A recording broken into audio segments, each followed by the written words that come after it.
Ve burada görüyorsunuz helikopterin parçaları burada. İşte tam da bulunduğumuz bu noktayı tarif etmeye çalışıyorduk. Burada birçok parçaya bölündüğünü görüyoruz. O da ne kadar şiddetli. Ne parçalarını şu anda haber ekranlarında görüyorsunuz. Evet. Burada. Tamam. Üst tarafa çıkabilir miyiz? Şuraya çıkıyorum, kapatıyorum. Tamam. Evet, şu anda da dediğimiz gibi. Evet, şu anda olay yeri inceleme ekipleri incelemelerini yapıyor. Tamam. Evet, 5 dakika biz. Evet. Kadir, şöyle beni görebiliyor musun? Evet, şu anda İran Cumhurbaşkanı'nı taşıyan ve kaza yapan o helikopterin...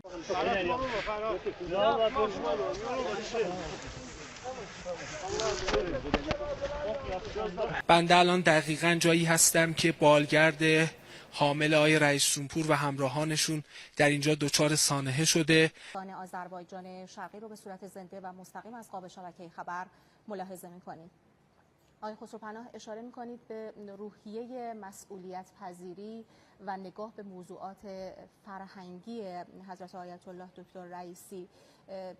همیشه در جلسات تأکید می‌کردند به مسئولان حوزه‌های انتقال پیکرهای شهدای حادثه و سانحه بالگرد در منطقه جلفای آذربایجان شرقی که منجر به شهادت خادم الرضا رئیس جمهور شهید حضرت آیت الله دکتر ابراهیم رئیسی و جمع همراه ایشان شد.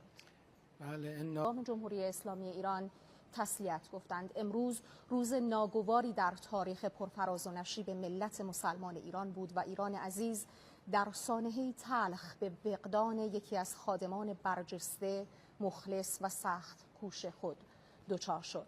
شهید خدمت آیت الله رئیسی رئیس جمهور محبوب و مردمی امروز جان خودش رو فدای ملت ایران کرد و در مسیر خدمت، مسیری رو که در اون برای کشور و خدمت به مردم سر از پا نمی شناخت، به شهادت رسید. Ve burada görüyorsunuz helikopterin parçaları burada. İşte tam da bulunduğumuz bu noktayı tarif etmeye çalışıyorduk. Burada birçok parçaya bölündüğünü görüyoruz. O da ne kadar şiddetli. Ne parçalarını şu anda haber ekranlarında görüyorsunuz. Evet. Burada. Tamam. Üst tarafa çıkabilir miyiz? Şuraya çıkıyorum, kapatıyorum. Tamam. Evet, şu anda da dediğimiz gibi. Evet, şu anda olay yeri inceleme ekipleri incelemelerini yapıyor. Tamam. Evet, 5 dakika biz. Evet. Kadir, şöyle beni görebiliyor musun? Evet, şu anda İran Cumhurbaşkanı'nı taşıyan ve kaza yapan o helikopter...